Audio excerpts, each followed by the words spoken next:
Hello बच्चों, कैसे हो आप सब? ठीक हो बेटा? आज हम बात करेंगे बेटा एक्सरसाइज 3.2 के। आज मैं आप 3.2 लेके आऊं आपके लिए। एक्सरसाइज 3.2 का रिलेशन बच्चों एक्सरसाइज 3.1 से भी है। अगर आपको 3.2 बहुत अच्छा समझना है तो पहले एक्सरसाइज 3.1 के रूल समझ लेना, जिसमें मैंने आपसे कहा था कि हमेशा दो केसेस होती हैं, एक को एक्स लेट करना पड़ता है, एक को वाई लेट करना पड़ता है। जो एक्सरसाइज 3.2 में इसके बारे में हम डिस्कस कर चुके हैं। एक्सरसाइज 3.2 की स्टार्टिंग वहीं से होती है। फर्स्ट क्वेश्चन जो है उसका रिलेशन भी 3.1 से ही है। इसमें पहले क्वेश्चन का पहला पार्ट जो करेंगे और दूसरा पार्ट जो करोगे आप, उसमें आप देखोगे कि वो एज इट इज 3.1 की तरह ही है। पहले इसमें आप इक्वेशन बनाओगे, फिर उसको ग्राफिकल मेथड से सॉल्व करोगे। तो मैं अपने कंप्यूटर महोदय से कहूंगा कि पहला क्वेश्चन बच्चों के लिए पेश करें। देखिए आपके स्क्रीन पर आएगा फर्स्ट क्वेश्चन। देखियो आगे होगा बेटा। फर्स्ट क्वेश्चन देखो ध्यान से, क्या कह रहा है। पहला क्वेश्चन का पहला पार्ट ध्यान से सुनो बेटा। 10 स्टूडेंट ऑफ क्लास 10, क्लास 10 के 10 बच्चे हैं, took part in a mathematic quiz, एक मैथमेटिक क्विज में भाग लेते हैं। 10 स्टूडेंट एक मैथमेटिक क्विज में भाग लेते हैं। पहले क्वेश्चन को ध्यान से सुनो। If the number of girls जो है, लड़कियों की जो संख्या है, 4 more than the number of boy, लड़कों से 4 ज्यादा है। Number of girls 4 more than number of boys. तो यहां पे देखो फिर से दो चीज आई ना, एक गर्ल्स की बात हो रही है, एक बॉयज की बात हो रही है। तो गर्ल्स को एक्स मानोगे और बॉयज को वाई मानोगे, क्योंकि फिर से दो केस आ गए। तो चलिए स्टार्ट करते हैं। सबसे पहले क्वेश्चन का मैं पहला पार्ट स्टार्ट करने वाला हूं। सबसे पहले कि बेटा लेट नंबर ऑफ गर्ल्स को हम मान लेंगे एक्स, हिंदी में लिखेंगे माना लड़कियों की संख्या हमने x मान ली। Let number of girls x मान लिया, और लेट नंबर ऑफ बॉयज हमने बेटा y मान लिया। माना लड़कों की संख्या हमने y मान लिया। पहले समझ में आ गया, क्योंकि दो चीज थी, एक गर्ल्स की बात हो रही है, एक बॉयज की बात हो रही है। तो गर्ल्स को x मान लिया, बॉयज को y मान लिया। अब जरा क्वेश्चन को ध्यान से सुनो, स्टार्टिंग से दोबारा पढ़ो। क्या कह रहा है क्वेश्चन में यह कह रहा था आपसे कि 10 स्टूडेंट जिसमें कुछ गर्ल्स थे और कुछ बॉयज थे, दोनों मैथमेटिकल क्विज में भाग लेते हैं। तो दोनों जो नंबर ऑफ गर्ल्स है, नंबर ऑफ बॉयज है, दोनों मिलाकर 10 स्टूडेंट्स हैं। तो पहला केस बनेगा x plus y equal to 10। अब आप कहोगे कि प्लस क्यों करा भाई? प्लस इसलिए करा ना क्योंकि दोनों मिलकर 10 स्टूडेंट्स है। नंबर ऑफ गर्ल्स और नंबर ऑफ बॉयज दोनों मिलाकर 10 स्टूडेंट्स है, इसलिए प्लस आ गया और ये बन गया पहला इक्वेशन। ठीक है। दूसरे सिचुएशन में क्या करता है, 10 स्टूडेंट के बाद उन्होंने क्या कहा था, नंबर ऑफ गर्ल्स जो लड़कियों की संख्या है वो लड़कों से 4 ज्यादा है। नंबर ऑफ गर्ल्स जो है वो 4 more than number of boys, लड़कियों की संख्या लड़कों से 4 ज्यादा है। मान लीजिए मैं आपसे कह रहा हूं कि नंबर ऑफ गर्ल्स जो है वो नंबर ऑफ बॉयज के मुकाबले 4 ज्यादा है। इसका मतलब ये भी तो बोल सकता हूं कि दोनों का जो डिफरेंस है वो 4 बच्चों का है। आपसे कह रहा है नंबर ऑफ गर्ल्स जो है वो नंबर ऑफ बॉयज से 4 ज्यादा है।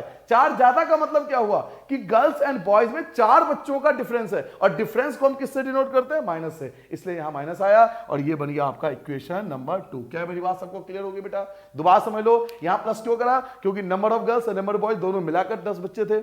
दूसरा ये माइनस क्यों करा? क्योंकि नंबर ऑफ गर्ल्स ज्यादा है, नंबर ऑफ बॉयज कम है, तो दोनों का डिफरेंस जो है वो 4 बच्चों का है। तो ये पहला इक्वेशन और दूसरा इक्वेशन। अब हमें इसका ग्राफ बनाना है। तो ग्राफ बनाने का मैंने आपको तरीका बताया था। क्या लिखेंगे यहां? सबसे पहले फ्रॉम इक्वेशन फर्स्ट यहां लिखोगे, फिर यहां लिखोगे बेटा from equation second. Hindi medium क्या लिखोगे बेटा? यहां लिखोगे समीकरण 1 से, और यहां लिखोगे बेटा समीकरण 2 से। लिख लिया? समीकरण 1 क्या है? समीकरण 1 है x plus y equal to 10, और समीकरण 2 है x minus y equal to 4। यहां पे बॉक्स बनाओगे, यहां लिखोगे एक्स वाई, और यहां भी एक बॉक्स बनाओगे, यहां भी लिखोगे एक्स वाई। याद है ना तरीका? उसके बाद मैंने आपसे कहा था कि इक्वेशन को सॉल्व करने का दुनिया का सबसे अच्छा मेथड आपके एनसीईआरटी बुक में दिया हुआ है। आप अपने एनसीईआरटी बुक खोल के देखो, पहला एग्जांपल, दूसरा एग्जांपल, तीसरा एग्जांपल, एक बार खोल के देख लेना। उसमें इस इक्वेशन को सॉल्व करने का सबसे बेहतरीन मेथड दिया हुआ है। वो क्या कहते हैं कि यहां 0 रख दो, यहां भी 0 रख दो, यहां भी 0 रख दो, यहां भी 0 रख दो, आपकी वैल्यू अपने आप आ जाएगी। मैंने आपको 3.1 में सारे रूल सिखाए थे। अगर ये ग्राफ आपको समझना है ना, तो पहले एक्सरसाइज 3.1 का वीडियो देखो, उसमें आपको सारे रूल्स क्लियर हो जाएंगे ग्राफ कैसे बनाते हैं। तो हम उससे आगे निकल चुके हैं, तो मैं आप रूल्स नहीं बताऊंगा, मैं डायरेक्ट सॉल्व करना आपको बताता हूं। 0 0 0 0 क्रॉस में पुट कर लिया। पहले आप x को हाइड कर लो। जैसे ही आप x को हाइड करते हो, तो y इक्वल टू क्या दिखाई दे रहा है कि y इक्वल टू 10 है, तो y इक्वल टू 10। अब y को हाइड कर लो। अब आपने y को हाइड करा तो क्या हुआ? x इक्वल टू में 10 है, तो x की वैल्यू 10 आ गई। आ गया? पहले x को हाइड करो तो y इक्वल टू 10, फिर y को हाइड कर लो तो x इक्वल टू 10। ये बन गया पहला। दूसरा देखो, पहले किसको हाइड करोगे? x को, तो y इक्वल टू क्या है? 4, लेकिन किसका? माइनस का। अगर हम x को हाइड कर लें तो y इक्वल टू 4 है, लेकिन किसका? माइनस का। अब आप किसको हाइड करोगे? अब आप हाइड करोगे y को। y को हाइड कर लिया तो आप ध्यान से देखो, एक तरफ x है, एक तरफ इक्वल टू 4 है, तो x की वैल्यू 4 आ गई, तो x की वैल्यू 4 आ गई। ये हो गया, बन गया। क्लियर हो गया? पहले x को हाइड करते हैं, फिर y को हाइड करते हैं। ये सभी रूल्स बच्चों मैंने एक्सरसाइज 3.1 में आपको सिखाया था, वहां जाके देखो कि किस प्रकार से ग्राफ बनाने का बेस्ट मेथड होता है। ठीक है, आगे बढ़ते हैं। अभी आपका टेबल बन गया, टेबल बनाने के बाद हम ग्राफ बनाते हैं। अच्छा, कई बच्चे मुझसे कमेंट में कहते हैं सर हमारे स्कूल के जो टीचर हैं वो 3 वैल्यू निकालते हैं। बिल्कुल, आप 3 वैल्यू भी निकाल सकते हो, एक और बॉक्स बना लो, कुछ और लेट कर लो 1 2। लेकिन बच्चों अगर आप मार्किंग स्कीम चेक करोगे ना, सीबीएसई की वेबसाइट पे दिया हुआ है, अगर आप सीबीएसई की मार्किंग स्कीम चेक करोगे तो वहां केवल 2 वैल्यू निकालते हैं। 3 वैल्यू निकालना गलत नहीं है, 3 वैल्यू से हमें एग्जैक्ट पता लग जाता है कि आपका आंसर सही है या गलत है। लेकिन मैं कहूंगा कि गलत करो ही क्यों, आप 2 वैल्यू निकालो ना, टाइम बचाओ ना, गलत करने के चांस ही मत दो ना कि गलती हो। 3 वैल्यू आपके टीचर इसलिए निकालते हैं ताकि आपसे गलती होने के चांस कम हो, लेकिन एग्जाम में इतना टाइम नहीं होगा कि आप 3 वैल्यू निकालो, क्योंकि मार्किंग स्कीम में भी केवल 2 ही वैल्यू होती है, इसलिए मैंने आपको 2 वैल्यू लिखवाई है। As per CBSE marking scheme according हम चल रहे हैं। अब इसके बाद ग्राफ बनाते हैं, तो ग्राफ की लाइन खींचते हैं। चलिए, ये हो गया x, x dash, y, y dash, 0। देखिए 10 10 और 4 इसकी बात हो रही है, तो 2 2 का गैप ले लेते हैं। 2 4 6 8 10, ऐसे ही 2 4 6 8 और 10, यहाँ आ जाएगा -2 -4 -2। आप चाहो तो स्केल लिख सकते हो। स्केल क्या लिया आपने? स्केल लिया कि 1 सेंटीमीटर 2 यूनिट के इक्वल है।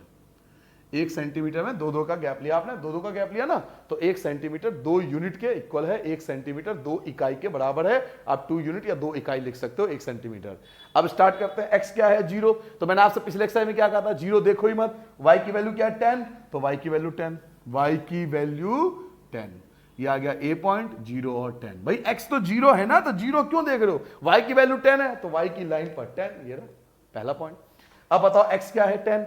x की लाइन पर 10, x की लाइन पर 10, तो x की लाइन ये रही और 10 ये रहा, तो ये आ जाएगा b पॉइंट। यहां लिख दोगे 10 और 0, दोनों को आपस में मिला दोगे, ये आपका पहले इक्वेशन का तैयार हो गया।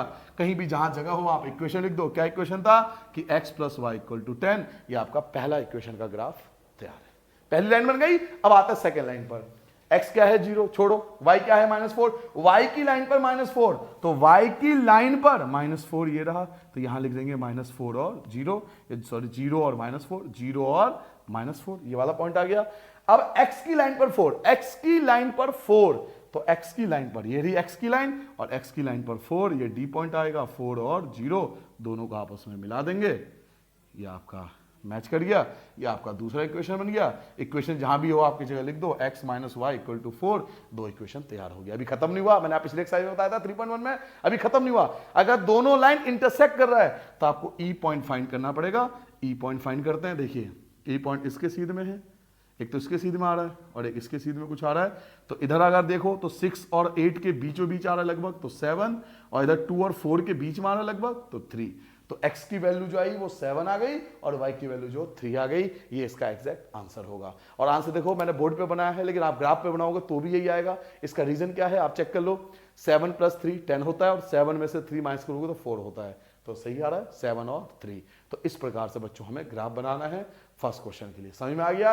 पहले क्या होता है, लास्ट में बताता हूं। नंबर ऑफ गर्ल्स x था, नंबर ऑफ बॉयज y था, दोनों मिला के 10 स्टूडेंट थे, दोनों का डिफरेंस 4 स्टूडेंट का। पहले इक्वेशन का टेबल, दूसरे इक्वेशन का टेबल, फिर दोनों को टेबल की मदद से ग्राफ तैयार कर लिया और हमारा पहला पार्ट कंप्लीट हो गया। अब आता हूं बेटा मैं सेकंड पार्ट पे। तो मैं इसे हटा रहा हूं। मैं कंप्यूटर महोदय से कहूंगा कि पहले क्वेश्चन का जो सेकंड पार्ट है वो पेश किया जाए। बच्चे परेशान हो रहे हैं। कंप्यूटर जी सो गए क्या? कंप्यूटर भाई साहब जरा दूसरा पार्ट ला दो। आ गया होगा स्क्रीन पे, जरा सेकंड पार्ट देखो बेटा। सेकंड पार्ट आप भी पढ़ो, आप बोर्ड पे देखो, मैं हिंदी में बताऊंगा आपको। इंग्लिश में आ रहा है, मैं हिंदी में आपको खुद बताऊंगा। 5 पेंसिल एंड 7 पेन। खत्म ना, पढ़ क्यों रहा भाई? रुक जा, अरे रुक जा भाई, क्यों पढ़ रहा आगे? क्या बोला उन्होंने? 5 पेंसिल एंड 7 पेन। आगे मत पढ़, पहले पेंसिल और पेन का जुगाड़ कर ले। पेंसिल को x मान ले, पेन को y मान ले, क्योंकि 2 चीज आ गई। तो एक को x लेट कर लेंगे, एक को y लेट कर लेंगे। तो क्या करूं? लेट, सेकेंड पार्ट कर रहा हूं, लेट कॉस्ट ऑफ 1 पेंसिल। पहले पेंसिल आ रहा था तो पेंसिल को x लेट कर लो। कॉस्ट ऑफ 1 पेंसिल x मान लिया, माना एक पेंसिल की कीमत। एक पेंसिल की कीमत x मान लिया और let cost of one pen, और एक पेन को बेटा y मान लो, माना एक कलम की जो कीमत है वो y है। पेंसिल को x लेट कर लिया और पेन को हमने y लेट कर लिया, x और y लेट कर लिया बेटा। अब पढ़ो क्वेश्चन में क्या कह रहा है। 5 पेंसिल, आपने 5 पेंसिल खरीदा है तो 5x लिखोगे। अच्छा, कई बच्चे यहां पे ये भी लिखते हैं ATQ अकॉर्डिंग टू क्वेश्चन, मर्जी है, इसके कोई मार्क्स नहीं है। ATQ लिखो या नहीं लिखो वो आप पे डिपेंड है, लिख दोगे तो ठीक, नहीं लिख दोगे तो भी कोई इशू नहीं है, इसके मार्क्स नहीं है कहीं मार्किंग स्कीम में। तो ATQ अकॉर्डिंग टू क्वेश्चन बोलते हैं, प्रश्न अनुसार हिंदी में बोलते हैं। आप ATQ शॉर्ट में लिख सकते हो, हिंदी मीडियम भी इंग्लिश में लिख सकते हैं ATQ। अब देखिए आगे क्या कर रहा है, 5 pencil and 7 pen. 5 pencil, pencil क्या माना x, तो 5x, और 7 पेन, तो 7 पेन, तो 7y, दोनों मिला के इसका जो कॉस्ट आया आपका वो 50 रुपए का। बड़ा सस्ता था यार, मिलता नहीं मार्केट में ऐसे, तो चले 50 रुपए। अब आपके दिमाग मारोगा सर जी आपने यहां प्लस क्यों करा। एक बात बता, तू दुकान पे गया, तुमने पेंसिल खरीदा और पेन खरीदा, तो दोनों खरीदा ना भाई अपने लिए। तू जो घर लेके आएगा उसमें पेंसिल भी होगा और पेन भी आएगा, हम दोनों लेके आए, दोनों एक साथ खरीद के लेके आए, इसलिए हमने प्लस किया है, क्योंकि दोनों हम खरीद के लेके आए। 50 रुपए हमने दिए, इक्वल टू में 50 रुपए। पहला इक्वेशन तैयार हो गया, तो ये हो गया फर्स्ट इक्वेशन। अब आता है बेटा सेकंड पार्ट पे। सेकंड पार्ट को फुल स्टॉप के बाद क्या करें, कॉमा के बाद 7 पेंसिल। अब हमने 7 पेंसिल खरीदे तो 7x आएगा। फिर 5 पेन, अब 5 पेन खरीदे तो प्लस का 5y, टुगेदर दोनों मिलकर कितने रुपए का है, 46 रुपीज का है, 46। इस बार हमने 7 पेंसिल और 5 पेन दोनों मिलाकर कितने रुपए दिए, 46 रुपए दिए। तो इक्वेशन 1, इक्वेशन 2। अब शुरू करें, ये तो बन गया इक्वेशन, इसे बोलते हैं अलजेब्रिक रिप्रेजेंटेशन। ये तो अलजेब्रिक रिप्रेजेंटेशन करा है। नाउ अब क्या करेंगे, अब इसका ग्राफिकल रिप्रेजेंटेशन करेंगे। और ग्राफिकल रिप्रेजेंटेशन क्या सिखाया था, क्या लिखोगे यहां लिखेंगे फ्रॉम इक्वेशन फर्स्ट, यहां क्या लिखोगे फ्रॉम इक्वेशन सेकेंड। हिंदी में लिखोगे बेटा समीकरण 1 से, यहां लिखोगे समीकरण 1 से, और यहां लिखोगे बेटा समीकरण 2 से। समीकरण 1 क्या है कि 5x plus 7y equal to 50, और यह है 7x plus 5y equal to 46। इसका टेबल बनाओगे, ये टेबल बना दिया, यहाँ गया xy 0 0, इसका भी टेबल बना दिया, यहाँ बन गया xy, यहाँ लगा दोगे 0 0। यही से आया अब तक 0 0 वाला कॉन्सेप्ट याद है, सबसे बेहतरीन मेथड है। आप किसको हाइड करोगे, x को हाइड करोगे, x को हाइड कर दो। सर जी 50 से 7 डिवाइड नहीं होगा, क्यों नहीं होगा, पॉइंट में आएगा, आने दे, क्या फर्क पड़ रहा है, क्या फर्क पड़ रहा है भैया। 50 को 7 से आप ऐसे डिवाइड कर लेना, 50 को 7 से ऐसे डिवाइड करना, 7 7 जा 49, एक बचेगा 10 हो जाएगा, 7 1 जा 7.1 आएगा, आप डिवाइड कर लेना। अच्छा एक बात और, पॉइंट के बाद केवल एक नंबर, बस मैक्सिमम एक नंबर बहुत है। अब x को हाइड कर लिया, 7 से डिवाइड हुआ, अब y को हाइड कर लो। तो y को जब हाइड करोगे तो किससे डिवाइड होगा, अब 5 से डिवाइड होगा। 5 से 50 को डिवाइड करोगे तो 10 हो गया, खत्म हो गया, पहला टेबल खत्म, फिनिश हो गया पहला टेबल। भाई साहब इतना जल्दी आपको करना है। सेकंड पे आ जाओ, अगर ये प्रैक्टिस हो गई ना, पूरा क्वेश्चन मैक्सिमम 2 से 3 मिनट में पूरा क्वेश्चन सॉल्व हो जाता है, क्योंकि प्रैक्टिस होनी चाहिए और तरीका पता होना चाहिए। तरीका आपको ये है, ये मार्किंग स्कीम के अकॉर्डिंग तरीका आपको बता रहा हूं। अब x को हाइड कर लो, हाइड कर लिया, 46 को डिवाइड करो 5 से, अब ऐसे डिवाइड करना, 46 को 5 से डिवाइड कर लेना, 5 9 जा 45, 2 5 9 जा 45, 1 बचा होगा, 0 लग गया होगा, 5 2 जा 10, तो 9.2 आएगा। आप डिवाइड कर लेना, आप डिवाइड करके देखना, ये आ जाएगा।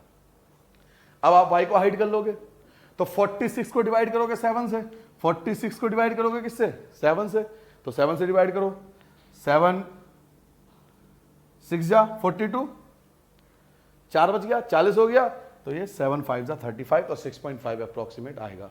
ये 4 वैल्यू आ गई आपके सामने। अब इन चारों को हम क्या करेंगे, ग्राफ पर रिप्रेजेंट करेंगे। पहले x को हाइड करा, y की वैल्यू, फिर y को हाइड करा, x की वैल्यू, ऐसे पहले x को हाइड करा तो y की वैल्यू, फिर y को हाइड करा तो x की वैल्यू। अब आगे बढ़ते हैं बेटा, अब हम आते हैं अपने ग्राफ पे, जो हम हर बार करते थे ग्राफ। चलिए माइनस की तो कोई वैल्यू है नहीं, तो यहां लिखोगे बेटा x, यहां लिखोगे x डैश, यहां लिखोगे y, यहां लिखोगे y डैश, यहां लिखोगे 0 1 1 का गैप ले लो, क्योंकि मैक्सिमम नंबर 10 है, मैक्सिमम 10 है, तो 1 1 का गैप मेरे हिसाब से बहुत है। 1 2 3 4 5 6 7 8 9 10, ऐसे 1 1 का गैप ले लो, 1 2 3 4 5 6 7 8 9 10। आपको ग्राफ पेपर बनाना, ध्यान रखना, और स्केल लिख लो। स्केल लिखना चाहो तो स्केल क्या है कि 1 सेंटीमीटर 1 यूनिट के इक्वल है, 1 सेंटीमीटर 1 यूनिट के इक्वल है, क्योंकि आपने 1 1 सेंटीमीटर का गैप लिया है। ठीक है, चलिए अब स्टार्ट करते हैं। x0 छोड़ो ना, क्यों टाइम बोल रहे हो भैया, x0 है, y की वैल्यू देखो 7.1, तो y की लाइन पर 7.1 कहां आएगा, 7 से थोड़ा सा आगे, तो ये आ जाएगा a.0, ये आ गया आपका a.0 और 7.1।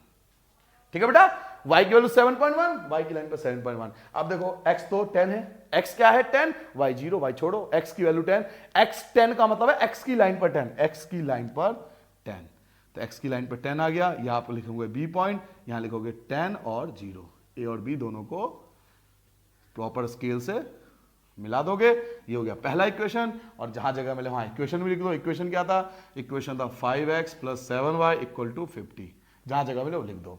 पहला हो गया। अब आते हैं दूसरे पे, सेकंड पे देखो, x क्या है 0, 0 छोड़ो, y क्या है 9.2, y की लाइन पर 9.2, y की लाइन पर 9.2, तो y की लाइन पर 9.2 यहां कहीं आएगा, तो ये आ जाएगा 0 और 9.2। अब x की लाइन पर 6.5, x की लाइन पर 6.5, तो x की लाइन पर 6.5 यहां आएगा, तो ये d आ गया 6.5 और 0। फिर दोनों को आपस में मिला दोगे, ये मिला दिया दोनों को, ये दूसरा इक्वेशन आपका तैयार हो गया। यहां लिख दो सेकंड इक्वेशन, और जहां जगह मिले आप इक्वेशन भी लिख दो। इक्वेशन क्या था हमारा, 7x + 5y, 7x + 5y = 46, ये भी लिख दिया। अब इंटरसेक्ट भी हो रहा है, और मैंने क्या कहा था, जो इंटरसेक्ट होता है उसे हम ई बोलते हैं, ई पॉइंट आ गया। अब आप चेक करोगे कि ये कहां पे अप्रॉक्सीमेट वैल्यू आएगी, तो ये आप इसके नीचे लाओगे तो ये लगभग 3 के आसपास आ रहा है, और ये 5 और 6 के अप्रॉक्सीमेट बीच में आ रहा है। तो अप्रॉक्सीमेट वैल्यू आएगी, एग्जैक्ट जब आप ग्राफ पे बनाओगे तो आपको एग्जैक्ट वैल्यू फाइंड होगा। तो मैं अपने जो बोर्ड पे बनाया उसके अकॉर्डिंग आपको बता रहा हूं, अप्रॉक्सीमेट वैल्यू 3 आ रही है, और इधर आ रही है 5.5 के आसपास। आपकी वैल्यू ये वेरी भी कर सकता है, आगे पीछे भी हो सकता है, कोई इशू नहीं है। मार्क्स नहीं करते इस चीज के, मार्क्स किस चीज के करते हैं, अगर आपने लाइन ढंग से नहीं खींची, लाइन आपकी प्रॉपर है, ये आंसर गलत भी आ रहा है तो मार्क्स नहीं करते कभी सीबीएसई में। ये चेक होता है कि लाइन प्रॉपर इंटरसेक्ट होना चाहिए। ठीक है, तो ये फर्स्ट क्वेश्चन के 2 पार्ट थे। आपने क्या देखा कि इसका रिलेशन कहीं ना कहीं पिछले एक्सरसाइज से 3.1 से है। आगे के जो क्वेश्चन है उसका संबंध किसी से नहीं है, उसके लिए नया कॉन्सेप्ट है। तो चलिए नया कॉन्सेप्ट सीखते हैं, उसके बाद आगे क्वेश्चन करते हैं। फर्स्ट क्वेश्चन के बाद सेकंड क्वेश्चन पे, सेकंड, थर्ड एंड फोर्थ, ये 3 क्वेश्चन करने के लिए पहले आपको रूल समझना पड़ेगा, और ये रूल आपको आगे के एक्सरसाइज में भी काम आएगा। तो रूल क्या है पहले ध्यान समझना।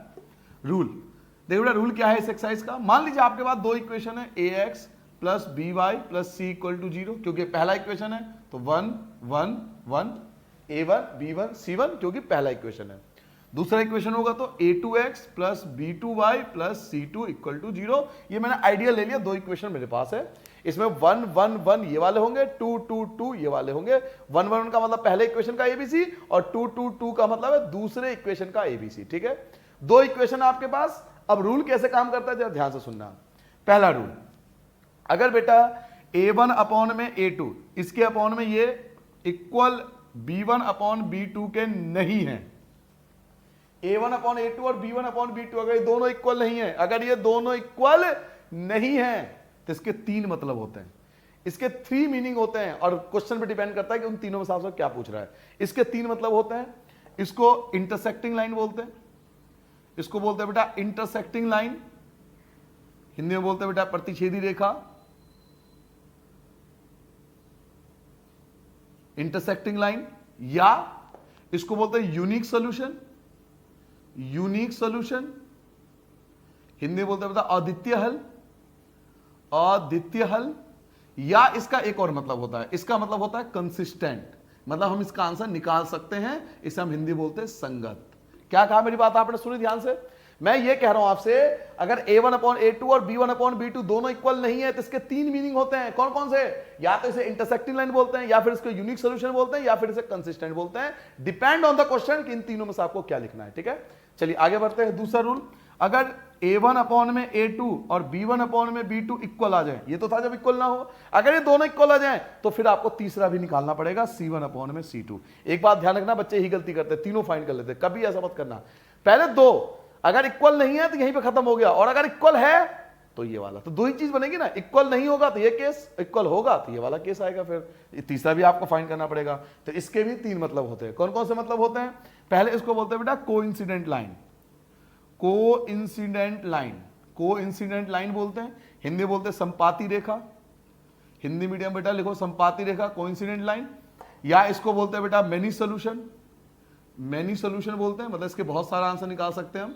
अनेक हल बोलते हैं इसको, अपरिमित रूप से अनेक हल, या इसको बोलते हैं डिपेंडेंट कंसिस्टेंट। कंसिस्टेंट तो होता ही है, बट इसको एक्चुअल में बोलते हैं डिपेंडेंट कंसिस्टेंट। रियल नाम यही है, डिपेंडेंट कंसिस्टेंट। इसको बोलते हैं आश्रित संगत। आश्रित, किसी पे डिपेंड होता है ना, डिपेंड होना, किसी पे डिपेंड होना, आश्रित होना, तो डिपेंडेंट कंसिस्टेंट, आश्रित संगत बोलते हैं अगर ये वाला केस होता है। इट मींस अगर a1/a2, b1/b2 और c1/c2 ये तीनों इक्वल हो, इसके भी तीन मीनिंग होते हैं। या तो इसे बोलेंगे कंसिस्टेंट लाइन, या फिर बोलोगे आप मेनी सॉल्यूशन, या फिर बोलोगे dependent consistent, coincident line, sorry संपाती रेखा, या फिर अनेक हल, या फिर आश्रित संगत। इन तीनों में से कोई एक चीज बोलोगे। उसके बाद तीसरा के लास्ट केस है बेटा, ये अंतिम केस है, ये या ये फिर या ये, इन तीनों में से एक होता है। a1/a2, b1/b2, हो सकता है कि ये दोनों इक्वल आ जाए लेकिन ये इक्वल ना हो। क्या मेरी बात समझ में आ रही है? पहला केस क्या था कि ये दोनों इक्वल नहीं है। अगर ये दोनों इक्वल नहीं है तो यही खत्म हो गया, इनमें से लिख दो। अगर ये दोनों इक्वल आ जाए तो तीसरा फाइंड करो, अगर इक्वल आएगा तो ये वाला, और अगर तीसरा इक्वल नहीं आएगा, दो इक्वल आ गए लेकिन तीसरा इक्वल नहीं आया, ये दोनों इक्वल लेकिन तीसरा इक्वल नहीं है, इसके भी तीन मतलब होते हैं। कौन कौन से? इसको बोलते हैं बेटा पैरेलल लाइन, या तो आप इसे पैरेलल लाइन बोलोगे, समांतर रेखा, या तो आप इसे समांतर रेखा बोलोगे, पैरेलल लाइन बोलोगे, या आप इसे बोलोगे नो सॉल्यूशन, मतलब इसका आंसर आप नहीं निकाल सकते, नो सॉल्यूशन, कोई हल नहीं, कोई हल नहीं, नो सॉल्यूशन, या फिर बोलते हैं इसे इनकंसिस्टेंट। इनकंसिस्टेंट क्यों बोलते हैं? क्योंकि इसका आंसर निकालना पॉसिबल नहीं है, इसे बोलते हैं असंगत। असंगत। तो ये तीन रूल आपको याद करने हैं। अगर ये तीन रूल आपको याद हो गया तो हर टाइप के क्वेश्चन का आप आंसर दे सकते हो। इस टाइप के मैंने तीन रूल आपको बताया, आपके पास जल्दी से रिवाइज कराता हूं। a1/a2, b1/b2 अगर इक्वल ना हो तो इन तीनों में से लिखना है आपको। a1/a2, b1/b2 इक्वल हो तो तीसरा फाइंड करो, अगर इक्वल आ जाए तो इन तीनों में से कोई लिखना है। और अगर a1/a2, b1/2 इक्वल हो बट तीसरा इक्वल ना हो तो फिर इन तीनों में से कोई आपको लिखना है। अब इस रूल को अप्लाई कैसे करते हैं ये आपको सिखाऊंगा। ये तो रूल्स हैं, इनको अप्लाई कैसे करना है ये आपको क्वेश्चन में सिखाऊंगा। तो चलिए क्वेश्चन नंबर 2 स्टार्ट करते हैं। आपने रूल समझ लिया बेटा। अब मैं आपको क्वेश्चन नंबर 2 और 3 समझाता हूं जो बिल्कुल उसी रूल पे बेस्ड है जो आपने सीखा है। देखिए मैं कंप्यूटर महोदय से कहूंगा कि क्वेश्चन नंबर 2 ला दो जरा। क्वेश्चन नंबर 2 कंप्यूटर जी आगे स्क्रीन पे देखो बेटा। क्वेश्चन नंबर 2 देखो, on comparing the ratio a1, a2, b1, b2, c1, c2। Hindi में समझा दूंगा बेटा, घबराना मत, हिंदी में मैं बता दूंगा। कह रहा है a1, a2, b1, b2, c1, c2 निकालो और बताओ कि इनमें से कौन सा इंटरसेक्टिंग है, प्रतिच्छेदी रेखा है, कौन सा पैरेलल है, समांतर रेखा है, और कौन सा कोइंसिडेंट है, संपाती रेखा है। इट मींस आपको वो जो रूल आपने सीखा है ना उसको अब आपको अप्लाई करना है। ठीक है, तो क्वेश्चन आपको दिख रहा होगा। चलिए मैं पहला पार्ट कराता हूं, कैसे इस टाइप क्वेश्चन कैसे करते हैं इसका तरीका बताता हूं। देखिए बेटा फर्स्ट पार्ट क्या है हमारे पास? फर्स्ट पार्ट है हमारे पास 5x - 4y + 8 = 0, और सेकंड पार्ट है इसका 7x + 6y - 9 = 0। ये दो इक्वेशन दिया हुआ है। इन दो इक्वेशन से हम कैसे सॉल्व करेंगे, तरीका देखो, बोर्ड में प्रेजेंट कैसे करोगे आंसर को, वो मेथड समझो आप। देखिए जरा, सबसे पहले क्या लिखा हुआ है 5, तो अपॉन में 7, कुछ नहीं करना, केवल पहले के पहले अपॉन में, दूसरे के दूसरे अपॉन में, खत्म। इतनी सी बात आपको करनी है। फर्स्ट अपॉन में फर्स्ट, सेकंड अपॉन में सेकंड, बस इतना ही करना। पहले दो को चेक करेंगे फिर तीसरे की बारी आएगी। तो फर्स्ट अपॉन में फर्स्ट हो गया, इक्वल टू क्या रखोगे -4 अपॉन में 6, 2 से कट जाएगा, 2 से कट जाएगा।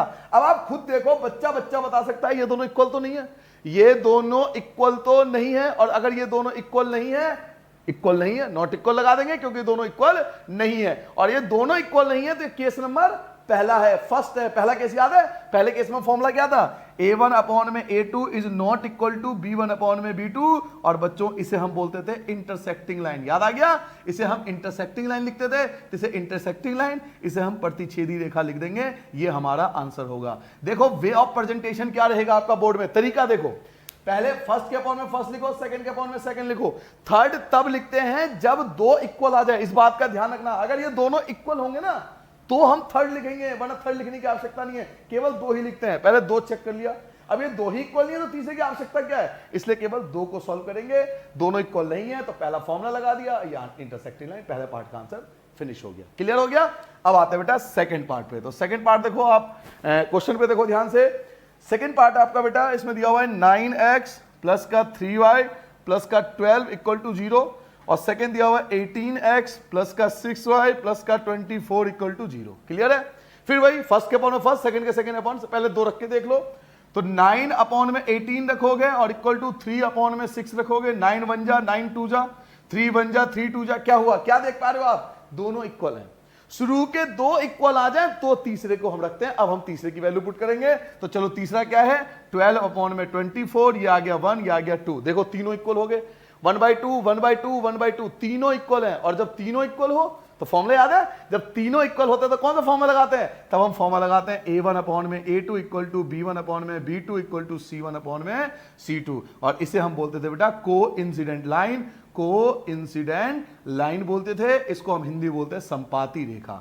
क्लियर हो गया सबको। एक चीज याद रखना, कई बच्चे गलती यही करते हैं, पहले दो सॉल्व करना, दो इक्वल आ जाए तो तीसरा पुट करना।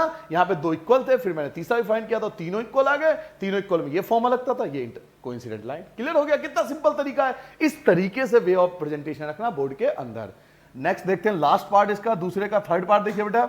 दूसरे का थर्ड पार्ट क्या है बेटा, 6x माइनस का 3y प्लस का 10 इक्वल टू 0 और 2x माइनस का y प्लस 9 इक्वल टू 0। तो फिर से दो इक्वेशन, तरीका सेम रहेगा, फर्स्ट के अपॉन में फर्स्ट, सेकंड के अपॉन में सेकंड। पहले दो रख के देखो, तो 6 अपॉन में 2 रख लो और यहां क्या आएगा -3 है ना, -7 में लिखते हैं, अपॉन में -1, यहां कुछ नहीं है तो 1 होगा, 1 है यहां पर तो -1। क्लियर है, यहां कुछ नहीं है तो -1 है, -1 लिखना पड़ेगा आपको। तो 6 अपॉन में 2 और -3 अपॉन में -1, ये पुट कर लिया। चलिए सॉल्व करते हैं, 2 1 जा 2 3 जा, माइनस माइनस कट गया, क्या हुआ, 3 अपॉन में 1 3 अपॉन में 1, दोनों इक्वल है, देखो एज इट इज सेम है, 3 अपॉन 1 3 अपॉन 1, दो इक्वल हो गए। तो अब तीसरे की बारी है, अब तीसरा रखो क्या है, 10 अपॉन में 9, ये कैंसिल भी नहीं होगा तो ये इक्वल नहीं है। तो दो तो इक्वल है बट तीसरा इक्वल नहीं है। दो इक्वल है, स्टार्टिंग के दो इक्वल है बट तीसरा इक्वल नहीं है। और जब दो इक्वल हो बट तीसरा इक्वल ना हो तो कौन सा फॉर्मूला लगाते हैं, a1 अपॉन में a2 equal to b1 upon में b2 is not equal to c1 upon में c2। क्लियर हो गया, दो इक्वल है बट तीसरा इक्वल नहीं है। और जब दो इक्वल हो बट तीसरा इक्वल नहीं हो तो उसे हम क्या बोलते हैं, उसे हम बोलते हैं पैरेलल लाइन। रूल याद है ना आपको, इसे पैरेलल लाइन बोलते थे। ये केस थर्ड था, थर्ड के ये देखो, ये फर्स्ट केस था, ये सेकंड केस था जो अभी कराया था आपको 3 केस, और ये थर्ड केस था। तो थर्ड केस का आंसर लिख दोगे आप इसमें, पैरेलल लाइन बोलोगे, हिंदी में बोलोगे समांतर रेखा। तो ये हमारा इस पार्ट का आंसर आ गया। क्या आपको तीनों पार्ट समझ में आ गए, ये फर्स्ट पार्ट, ये सेकंड पार्ट, ये third part, first case second case third के लाइन से ही आ रहा है, कोई दिक्कत नहीं हुई। क्लियर हो गया। तो ये क्वेश्चन था बेटा 2। अब आते हैं क्वेश्चन नंबर 3 पे। क्वेश्चन नंबर 3 देखो बेटा, स्क्रीन पे आ रहा होगा आपके, स्क्रीन पे देखो। On comparing the ratio a1 a2 b1 b2 c1 c2, फिर से वही क्वेश्चन है, a1 a2 b1 b2 c1 c2, आपको फिर से कंपैरिजन करना है। और कंपैरिजन करके क्या बताना है, find out whether the following pair are consistent और इनकंसिस्टेंट। आपको बताना है संगत है या असंगत है, कंसिस्टेंट इनकंसिस्टेंट, संगत और असंगत। फिर से वही केस आ गया, तो सेम तरीके से करेंगे। तो चलिए स्टार्ट करते हैं। पहला पार्ट क्या है बेटा, इसका फर्स्ट पार्ट है हमारे पास 3x plus 2y equal to 5, और अगला है बेटा 2x minus 3y equal to 7। ठीक है, तो पहले तो इक्वेशन में गलती है। गलती क्या है, सब ये RHS में, इसे LHS में ले आओ तो प्लस का इधर आके माइनस हो जाएगा इक्वल टू 0, इधर LHS में ले आओ तो माइनस का 7 इक्वल टू 0, प्लस का 5 था ना, -5 इक्वल टू 7 था, -7 आ जाएगा। सब कुछ LHS में होना चाहिए, उसके बाद कंपैरिजन करोगे। तो पहले तीनों का कंपैरिजन नहीं करेंगे, पहले कितने कंपैरिजन करेंगे, पहले दो का कंपैरिजन करेंगे, पहले दो का कंपैरिजन चेक करेंगे बेटा। अगर दो इक्वल आएगा तो हम तीसरे को पुट करेंगे। तो चलिए पहले दो का कंपैरिजन करते हैं, 3 अपॉन में 2 और 2 अपॉन में -3। क्या ये दोनों इक्वल है, कोई बच्चा भी बता देगा, छोटी क्लास का बच्चा भी बता देगा कि ये दोनों सर जी इक्वल नहीं है। और ये दोनों इक्वल नहीं है तो हमें आगे सॉल्व करने की आवश्यकता ही नहीं है। पहला केस आ गया तो फर्स्ट केस इसका आंसर आ जाएगा। फर्स्ट केस क्या था, a1 अपॉन में a2 is not equal to b1 upon में b2, और इसे बोलते थे बेटा कंसिस्टेंट। ये आंसर था कंसिस्टेंट, क्योंकि फर्स्ट केस है, फर्स्ट केस का आंसर कंसिस्टेंट, हिंदी बोलते हैं इसको संगत। तो ये आ गया फर्स्ट पार्ट। क्लियर हो गया, फर्स्ट पार्ट हमने सॉल्व कर दिया, दो इक्वल नहीं आया तो पहला केस, पहले केस का आंसर। तरीका देख लिया आपने लिखने का, इस प्रकार से आपको एग्जाम के अंदर रिप्रेजेंट करना है। अब आते हैं बेटा सेकंड पार्ट पे। सेकंड पार्ट देखो क्या है, सेकंड पार्ट है हमारा बेटा 2x minus 3y equal to 8 और 4x minus 6y equal to 9। तो पहले क्या करोगे आप, पहले 8 को LHS में ले आओ तो प्लस का 8 इधर आकर क्या होगा, माइनस का 8, और ये 9 है तो प्लस का 9 इधर आके माइनस का 9 इक्वल टू 0। क्लियर हो गया, जो 8 था वो LHS में आ गया, जो 9 था वो भी LHS में आ गया। अब कंपैरिजन करो, पहले दो का कंपैरिजन करो फिर तीसरे का चेक करेंगे। तो पहले क्या लिखूंगा, 2 अपॉन में 4 इक्वल टू -3 अपॉन में -6। पहले इन दोनों का चेक करो, 2 1 जा 2 2 जा, माइनस माइनस कैंसिल, 3 1 जा 3 2 जा, क्या हुआ आपके दो इक्वल आ रहे हैं, 1/2 1/2, आपके दो इक्वल आ रहे हैं, दो इक्वल आ रहे हैं ना, तो आप थर्ड को लेके देखो। थर्ड क्या है आपका? थर्ड है -8/9, माइनस माइनस कट गया और 8 और 9 किसी से कैंसिल नहीं होगा, तो दो तो इक्वल है, 1/2 1/2 दो इक्वल है, बट तीसरा इक्वल नहीं है। और तीसरा जब इक्वल नहीं होता तो ये केस नंबर थर्ड होता है। केस नंबर थर्ड का फॉर्मूला क्या था बेटा? A1/A2 equal to B1/B2 is not equal to C1/C2। Clear हो गया? यही था फॉर्मूला। और इसका क्या लिखते थे? इसे बोलते थे इनकंसिस्टेंट। इनकंसिस्टेंट हिंदी में बोलते बेटा असंगत, असंगत, इनकंसिस्टेंट। ये आ गया सेकंड पार्ट का आंसर। क्लियर हो गया? अब आते हैं थर्ड पार्ट पे। थर्ड पार्ट देखो बेटा, थर्ड पार्ट क्या है हमारा? बड़ा अच्छा क्वेश्चन है। 3/2x 5/3y equal to 7, 9x minus का 10y इक्वल टू 14। तो पहले तो 7 और ये जो 14 है इसको LHS में ले आओ, तो प्लस का 7 इधर आ जाएगा, तो माइनस का 7 इक्वल टू 0, और प्लस का 14 इधर आएगा, तो माइनस का 14 इक्वल टू 0। क्लियर हो गया? 7 और 14 को हमने LHS में ले आए। अब चेक करेंगे 1/1 से चेक करते हैं। क्या करेंगे? 3/2 के अपॉन में 9, तो अपॉन में 9 लिखने का तरीका देखो। 3/2 तो था ही, 3/2 था ना, 9 अपॉन में लिखते, अपॉन में तो लिखा है ना, आप समझे नहीं? 3/2 तो था ही, 3/2, 9 कहां लिखते हैं? इनके अपॉन में, तो अपॉन में तो लिखा है ना, या 3 का अपॉन में आ गया, तो कोई दिक्कत नहीं। इस प्रकार से लिखते हैं। अगर ऐसा क्वेश्चन दिया तो 3/2 लिख दो और मल्टीप्लाई में 9 अपॉन में आ गया। क्लियर हो गया? आगे सेकंड पार्ट देखो, क्या लिखोगे? 5/3 लिखोगे, 5/3, और मल्टीप्लाई में क्या लिखोगे? माइनस का 10। ठीक है, पहले दो को चेक कर लेते हैं, फिर तीसरे की देखते हैं जरूरत पड़ेगी या नहीं पड़ेगी। तो 3 1 जा, 3 3 जा, क्लियर है, और 5 1 जा और 5 2 जा, तो ऊपर तो बचा 1, 3 की 2 से करोगे 6 आएगा, ऊपर बचा 1, 3 की 2 से करोगे 6 आएगा, बट माइनस का आएगा, तो ये इक्वल नहीं है, ये इक्वल नहीं है। क्लियर हो गया? मैंने क्या कहा?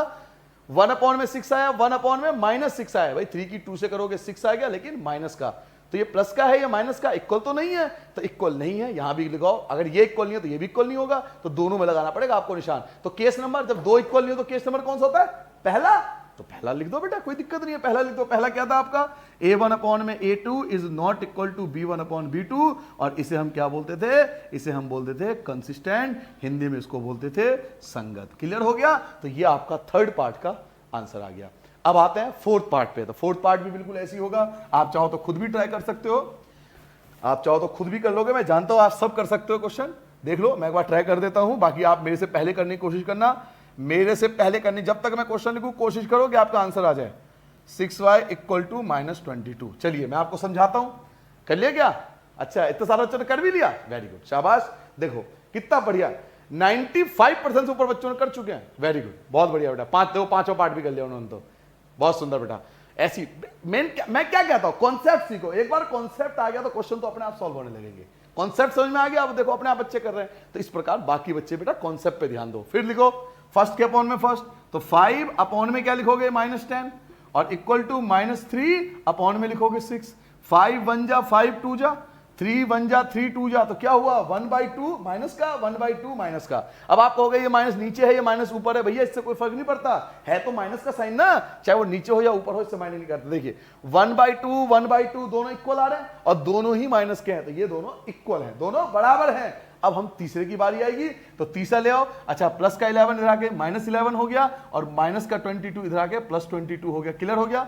11 माइनस हो गया और 22 प्लस हो गया, तो माइनस का 11 अपॉन में 22, 11 1 जा, 11 2 जा। देखो 1/2 1/2 1/2 तीनों में आ रहा है, यहां भी माइनस, यहां भी माइनस और यहां भी माइनस, तो तीनों इक्वल हुए ना, 1/2 1/2 1/2, और तीनों ही माइनस के आ रहे हैं, तो तीनों इक्वल हैं। और जब तीनों इक्वल होते हैं कौन सा फॉर्मूला लिखते हैं बेटा? A1/A2 equal to B1/B2 equal to C1/C2, और इसे हम बोलते थे डिपेंडेंट कंसिस्टेंट। इसे बोलते हैं बेटा डिपेंडेंट कंसिस्टेंट बोलते हैं इसको। इसे हम बोलते हैं आश्रित संगत, आश्रित संगत, डिपेंडेंट कंसिस्टेंट। तो क्योंकि तीनों इक्वल है, तो इसलिए तीनों इक्वल वाला आंसर आएगा। क्लियर हो गया? अब आते हैं अपने इस क्वेश्चन के लास्ट पार्ट पे, थर्ड क्वेश्चन का 5वां पार्ट। पढ़िए जरा, करिए कोशिश। अधिकतर बच्चे तो कर चुके हैं, उन्होंने पहले बता दिया कि वो कर चुके हैं, तो जो बच्चे एक आध रह गए वो कर कोशिश कर लो बेटा। अच्छा आप सबने भी कर लिया, पूरी क्लास का ही हो गया, शाबाश, वेरी गुड बेटा, बहुत बढ़िया। ऐसी बेटा जल्दी जल्दी करने की कोशिश क्या करो। क्या लिखा हुआ फिफ्थ पार्ट बताओ, 4/3x प्लस का 2y इक्वल टू 8 हो गया और 2x प्लस का 3y इक्वल टू 12 हो गया। ठीक है, पहले आप लोग बताओ, एक साथ बताना, एक साथ बताना पूरे बच्चे। प्लस का 8 क्या होगा, शाबाश, -8 इक्वल टू 0 और प्लस का 12, वेरी गुड, -12 इक्वल टू 0। अब आगे पता है फर्स्ट अपॉन में फर्स्ट रखना है, तो कैसे तरीका क्या बताया था, 4/3 और मल्टीप्लाई में 2 लिख दो। 4/3 मल्टीप्लाई में 2 अपॉन में आ गया, इक्वल टू में क्या लिखेंगे बेटा, 2/3, तो 2 4 को काटोगे 2 आएगा, तो 2/3 बचा, 2/3 बचा, 2/3 दोनों इक्वल है, तो अब तीसरा लिखना पड़ेगा, तो तीसरा पुट करो, -8 अपॉन में -12, माइनस कट गया, 4 2 जा 8, 4 3 जा 4 दूनी 8 और 4 तिया 12, तो 2/3, तो 2/3 2/3 2/3 तीनों इक्वल है, तो यही आंसर आ जाएगा। आप चाहो तो सेम लिख दो, फॉर्मूला भी सेम लगेगा, आंसर भी सेम लगेगा। क्या लिखोगे, a1/a2 equal to b1/b2 equal to c1/c2, और आंसर क्या आएगा बेटा, फिर से dependent consistent, dependent consistent, Hindi बोलते हैं इसको आश्रित संगत। कई बार टीचर इसे कंसिस्टेंट भी लिखा देते हैं, कोई दिक्कत नहीं है, आप लिख सकते हो, but as per the NCERT book इसे डिपेंडेंट कंसिस्टेंट बोलते हैं। आपके एनसीईआरटी बुक में आप पढ़ोगे, उसमें कॉन्सेप्ट लिखा हुआ है। क्लियर हो गया, तो ये थे आपके क्वेश्चन नंबर 2 और क्वेश्चन नंबर 3 जो बिल्कुल इसी पे बेस्ड थे। आप क्वेश्चन नंबर 4 देखना, वो भी उसी रूल पे बेस्ड है जो अभी आपने सीखा है। तो चलिए क्वेश्चन नंबर 4 स्टार्ट करते हैं। इसके बाद देखो बेटा, क्वेश्चन नंबर 4 बिल्कुल क्वेश्चन नंबर 3 की तरह है। देखा आपके स्क्रीन पर आ रहा होगा, कंप्यूटर जी जरा बच्चों के लिए क्वेश्चन नंबर 4 ला दो। आ गया स्क्रीन पर, देखो स्क्रीन पर देखो बेटा, क्वेश्चन नंबर 4 आपसे कह रहा है कि पहले आप बताओ कि इनमें से कौन सा कंसिस्टेंट और इनकंसिस्टेंट है। तो पहले आप डिसाइड करोगे ना कि कंसिस्टेंट है या इनकंसिस्टेंट, जैसा क्वेश्चन नंबर 3 में डिसाइड किया था। तो कंसिस्टेंट इनकंसिस्टेंट सेम वैसी तरह है। आगे आपसे कह रहा है कि जो कंसिस्टेंट है, इनमें से जो कंसिस्टेंट है, संगत है ना, उसका ग्राफ बनाना। तो ग्राफ बनाना तो आपको बहुत अच्छे से आता है, तो ग्राफ बना लेंगे उसका। ठीक है, तो फर्स्ट पार्ट करते हैं, पहले कंसिस्टेंट इनकंसिस्टेंट डिसाइड करते हैं। फोर्थ क्वेश्चन का पहला पार्ट है बेटा, x plus y equal to 5 और 2x plus 2y equal to 10, ये दिया हुआ है। तो तरीका क्या बताया था, आप 5 को भी इधर ले आओ तो माइनस का 5 इक्वल टू 0, आप 10 को भी इधर ले आओ तो माइनस का 10 इक्वल टू 0। ठीक है, पहले इक्वेशन सही कर लिया हमने। अब फर्स्ट के नीचे फर्स्ट, सेकंड के नीचे सेकंड रख के देखते हैं। चलिए, यहां 1 है तो 1/2 आ जाएगा, यहां भी 1 है तो 1/2 आ जाएगा, और पहले ये चाहिए, देखो दोनों इक्वल है, 1/2 दोनों इक्वल है। तो अब आप तीसरी वैल्यू पुट करो। तीसरी वैल्यू क्या है, तीसरी वैल्यू बेटा -5/10, माइनस कट गया, 5 1 जा 5 2 जा, क्या हुआ, तीनों ही इक्वल हैं। और जब तीनों इक्वल होते हैं, तो केस नंबर 2 है ये। और केस नंबर 2 क्या बोलते हैं, a1/a2, b1/b2 और c1/c2, इसे हम बोलते थे डिपेंडेंट कंसिस्टेंट। डिपेंडेंट कंसिस्टेंट बोलते हैं बेटा इसे, हिंदी बोलते हैं आश्रित संगत। और इसको आगे सॉल्व करने की आवश्यकता नहीं है, जिसका आंसर केवल कंसिस्टेंट आएगा, पहला केस आएगा, केवल आपको उसको सॉल्व करना है, इसको सॉल्व करना नहीं, इसको बस यहीं तक छोड़ देना है। हमें ग्राफ उसका बनाना है जिसका कंसिस्टेंट आए। तो क्या करा आपने, फर्स्ट के नीचे फर्स्ट लिख दिया, सेकंड के नीचे सेकंड लिख दिया, दोनों इक्वल हो गए, फिर थर्ड लिखा, थर्ड भी इक्वल हो गया, तीनों केस इक्वल हो गए, तीनों केस में हम लिखते हैं डिपेंडेंट कंसिस्टेंट। अब आते हैं बेटा सेकंड पार्ट पे। सेकंड पार्ट देखो, सेकंड पार्ट क्या है, सेकंड पार्ट है आपका बेटा x minus y equal to 8 और अगला है 3x minus 3y equal to 16। तो क्या करोगे, पहले आप LHS में ले आओ, प्लस का 8 इधर आ जाएगा तो माइनस का 8 इक्वल टू 0, प्लस का 16 इधर ले आओ तो माइनस का 16 इक्वल टू 0। क्लियर है, पहले यहां तक सारी बातें समझ में आ गई मेरी। अब फिर फर्स्ट के नीचे फर्स्ट रखो, फर्स्ट अपॉन में फर्स्ट, सेकेंड -1 है ना, यहाँ कुछ नहीं तो 1 है, -1 अपॉन में -3, तो माइनस माइनस कट गया, क्या हुआ, फर्स्ट के अपॉन में फर्स्ट, सेकंड के अपॉन में सेकंड, क्या हुआ, दोनों इक्वल आ रहे। अब दोनों इक्वल आते हैं तो क्या बताया था, थर्ड रखते हैं, तो थर्ड रखो। थर्ड क्या है हमारा, माइनस का 8 अपॉन में माइनस का 16, माइनस माइनस कैंसिल हो गया, 8 1 जा 8 2 जा। देखो दो इक्वल है लेकिन तीसरा इक्वल नहीं है क्योंकि 1/2 आ रहा है, तो इक्वल नहीं है भाई, 1/3 है वो 1/2 है, तो दो इक्वल है बट तीसरा इक्वल नहीं है। और जब दो इक्वल हो बट तीसरा इक्वल नहीं हो तो केस नंबर थर्ड होता है। और केस नंबर थर्ड में क्या लिखवाया था, a1/a2 b1/b2 is not equal to c1/c2। और इसे बोलते हैं बेटा इनकंसिस्टेंट। तो हमें इसको भी सॉल्व करने की आवश्यकता नहीं है, इसे बोलते हैं असंगत। असंगत, इसे भी सॉल्व करने की आवश्यकता नहीं है। ठीक है, क्लियर हो गया।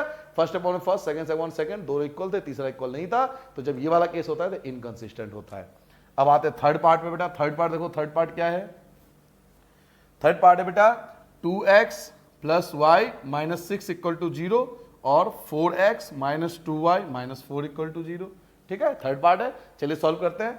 फर्स्ट अपॉन में फर्स्ट और सेकंड अपॉन में सेकंड।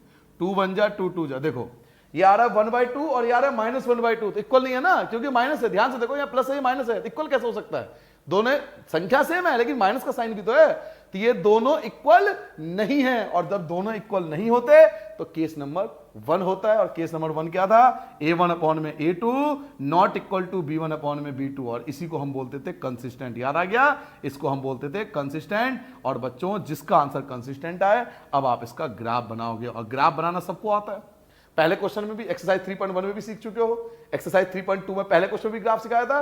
तो आप इसका ग्राफ बनाओगे। क्लियर हो गया ना, इसका ग्राफ बनेगा ना इसका ग्राफ बनेगा, केवल थर्ड पार्ट वाले का आपको ग्राफ बनाना पड़ेगा क्योंकि इसका आंसर कंसिस्टेंट आ रहा है। तो एक तो इसका आपको ग्राफ बनाना पड़ेगा, ये दो इक्वेशन से आपको ग्राफ तैयार करना है। ठीक है, क्लियर हो गया। अब आते हैं फोर्थ पार्ट पे। तो फोर्थ पार्ट देखो बेटा, फोर्थ पार्ट क्या है। फोर्थ पार्ट है बेटा 2x minus 2y minus 2 equal to 0 और है जी 4x minus 4y minus 5 equal to 0। ठीक है, फिर वही फर्स्ट नीचे फर्स्ट, सेकंड के सेकंड रख के देखते हैं। तो फर्स्ट अपॉन में फर्स्ट, सेकंड अपॉन में सेकंड। 2 1 जा 2 2 जा, माइनस माइनस कट गया, 2 1 जा 2 2 जा। क्या हुआ, दोनों इक्वल है। 1/2 1/2 दो इक्वल है, 1/2 1/2 दोनों इक्वल आ रहे हैं, तो तीसरा रखना पड़ेगा। तो चलिए तीसरा पुट करते हैं। तो -2 अपॉन में -5, माइनस माइनस कट गया, 2/5 इक्वल नहीं है। तो दो तो इक्वल है, शुरू के दो इक्वल है बट तीसरा इक्वल नहीं है। और जब तीसरा इक्वल नहीं होता तो इसे बोलते हैं बेटा इनकंसिस्टेंट। क्या बोलते हैं बेटा, इनकंसिस्टेंट, असंगत। और इसका आंसर यहीं सॉल्व हो गया, इसके आगे आपको सॉल्व करने की आवश्यकता नहीं है। तो चारों पार्ट में, चार पार्ट थे, चारों पार्ट हो गए।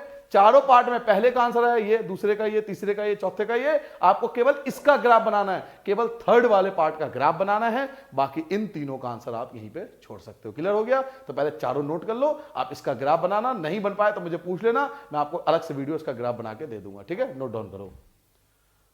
क्वेश्चन नंबर 5 देखो बेटा, half the parameter of a rectangle. इस चीज का ध्यान रखो, हाफ द पैरामीटर। देखिए पैरामीटर जो होता है रेक्टेंगल का, रेक्टेंगल का जो पैरामीटर होता है उसका फॉर्मूला पढ़ा होता है 2l + b। आपने बचपन से पढ़ा है, 2l + b फॉर्मूला होता है पैरामीटर का।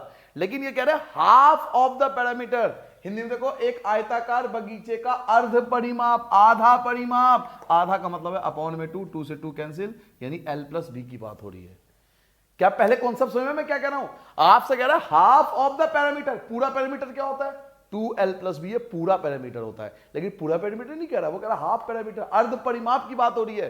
तो अर्ध परिमाप मतलब आधा, तो 2 से 2 काट दो, क्या बचा l + b। तो लंबाई और चौड़ाई दोनों मिलाकर जो है वो आपको 36 दिया हुआ है। ये रहा 36 दिया हुआ है।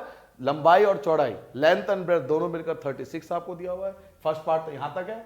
सेकंड पार्ट आपसे कह रहा है वो लेंथ इज, जो लंबाई है उसकी लेंथ जो है वो 4 मीटर ज्यादा है ब्रेथ से, लंबाई 4 ज्यादा है चौड़ाई से। तो ये उसी प्रकार नहीं है जिसमें गर्ल्स एंड बॉयज थे, गर्ल्स 4 ज्यादा थी, बॉयज 4, याद आया। तो दोनों का डिफरेंस जो है वो 4 का है। उसी प्रकार है सेम, जिसमें गर्ल्स ज्यादा थी बॉयज कम थे। जो पहला क्वेश्चन कराया था आपको स्टार्टिंग में, वही वाला क्वेश्चन यहां आ गया। तो सबसे पहले लेट मान लो, लेट लेंथ, हम लेंथ को मान लो, let length equal to x metre, माना लंबाई, माना लंबाई इक्वल टू x मीटर, और लेट ब्रेथ, जो ब्रेथ है उसको y मान लो, माना चौड़ाई। ठीक है, क्लियर है बेटा। क्या बोला हूं मैं, एक लंबाई है और एक चौड़ाई है, एक लेंथ है और एक ब्रेथ है। अब इसकी बात होती है आधे पैरामीटर की। तो आधा पैरामीटर क्या बताया था, l + b। Half of the parameter l + b होगा। l माना x को, l माना हमने x को, और b माना चौड़ाई हमने माना है y को। आप चाहो तो l + b भी लिख सकते हो, इक्वल टू 36 दिया हुआ है कि आधा परिमाप 36 है, l + b 36 है, ये आपको दिया हुआ है। और दूसरा क्या कहता है, लेंथ जो है, लंबाई जो है, यदि इसकी लंबाई चौड़ाई से 4 अधिक है, लंबाई ज्यादा है चौड़ाई कम है, कितने का फर्क है, 4 का डिफरेंस है, तो x minus y equal to 4। Minus क्यों आया, क्योंकि दोनों में 4 का डिफरेंस है इसलिए माइनस आया, 4 ज्यादा है 4 कम है, दोनों में डिफरेंस 4 का, इसलिए यहां पे माइनस आया। ये बन गया इक्वेशन 2। दो इक्वेशन बन गए। अब हमें x और y की वैल्यू निकालनी है, तो हमने ग्राफ मेथड पढ़ा था, ग्राफिकल मेथड आपने पढ़ा था, तो चलिए ग्राफिकल मेथड से सॉल्व करते हैं। कैसे सॉल्व करते थे, यहां क्या लिखते थे, फ्रॉम इक्वेशन फर्स्ट, और यहां क्या लिखते थे बेटा, फ्रॉम इक्वेशन सेकेंड। हिंदी में क्या लिखोगे बेटा, हिंदी में लिखेंगे समीकरण 1 से, और यहां लिखोगे समीकरण 2 से, यही तो लिखते थे। उसके बाद फर्स्ट इक्वेशन क्या था, x plus y equal to 36, second है x minus y equal to 4। पहले का टेबल बनाओ, यहां पे लिखो x y, यहां आ जाएगा 0 0। दूसरे का टेबल बनाओ, यहां आएगा x y, और यहां भी आ जाएगा 0 0। यही करता है अब तक, यही तो करते आ रहे हैं। अब आप किसको हाइड करोगे, पहले x को हाइड करोगे, x को हाइड कर दो, तो x हाइड कर दिया तो y की वैल्यू कितनी आ रही है, 36 आ रही है, यही आ रही है। अब किसको हाइड करोगे, अब y को हाइड करो, तो y को हाइड करो तो x इक्वल टू 36 है, तो x इक्वल टू 36। भाई ग्राफिकल मेथड आपने पढ़ा है ना, आपको 3.1 में भी सिखाया, 3.2 में भी सिखाया, पहले x को हाइड करो फिर y को हाइड करो, ये आ गया। ऐसे सेकंड पार्ट में देखो, पहले किसको हाइड करोगे, x को हाइड करोगे, तो y की वैल्यू 4, y की वैल्यू 4, किसका, माइनस का। क्लियर है। अब y को हाइड कर दो, y को बंद कर दो, तो x इक्वल टू में 4 दिख रहा है, तो x की वैल्यू 4 आ गई। ये बन गए, तो पहले x को हाइड करा तो y 4 आ रहा है, फिर y को हाइड करोगे तो x इक्वल टू 4 आपको नजर आएगा। क्लियर हो गया। तो ये आपके दो वैल्यू आ गए, ये दो टेबल बन गया। अब इसके बेस पर हम क्या बनाएंगे बेटा, ग्राफ बनाएंगे। तो ग्राफ बनाना आप सबको आता था, तो चलिए ग्राफ के स्टार्ट करते हैं। ग्राफ पे यहां लिखो x, यहां लिखो x डैश, यहां लिखो बेटा y, यहां लिखो y डैश, ठीक है, सबने लिख दिया। अब यहां लिखते थे 0। अब देखो 4 36, तो 4 का ही टेबल ले लो, क्योंकि 4 और 36 4 के टेबल दोनों कवर हो जाएंगे। तो 4 8 12 16 20 24 28 32 36। क्लियर है, ये तो कवर हो जाएगा। और माइनस का 4, माइनस का 4, माइनस की ज्यादा जरूरत नहीं है, ऐसे ही x की वैल्यू 4 8 12 16 20 24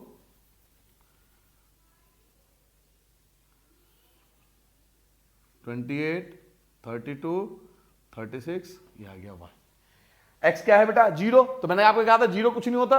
y की लाइन पे 36, y की लाइन पे 36, तो y की लाइन पर, y की लाइन पर 36, तो a पॉइंट हो गया 0 और 36, y की लाइन पर 36।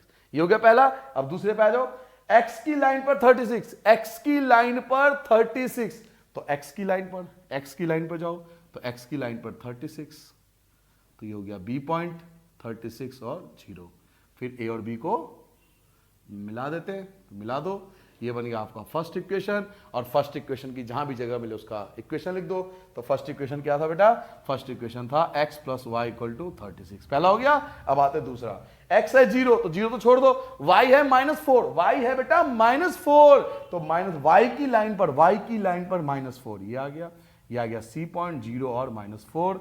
x है 4, x क्या है 4, y है 0, तो y तो छोड़ दो, x की वैल्यू 4 है, x की लाइन पर 4, तो x की लाइन पर, x की लाइन पर 4 ये रहा, तो यहां लिख लेंगे d पॉइंट 4 और 0, दोनों को मिला दो, दोनों इंटरसेक्ट कर रहा है। दूसरा equation x minus y equal to 4, दो इक्वेशन बन गए। अब आपको चेक करना पड़ेगा कि दोनों लाइन कहां इंटरसेक्ट कर रहे हैं। तो देखिए अप्रोक्सीमेट वैल्यू 16 और ये इधर 20, अप्रोक्सीमेट वैल्यू आप ग्राफ पे निकालना बेटा, तो एग्जैक्ट वैल्यू आएगी।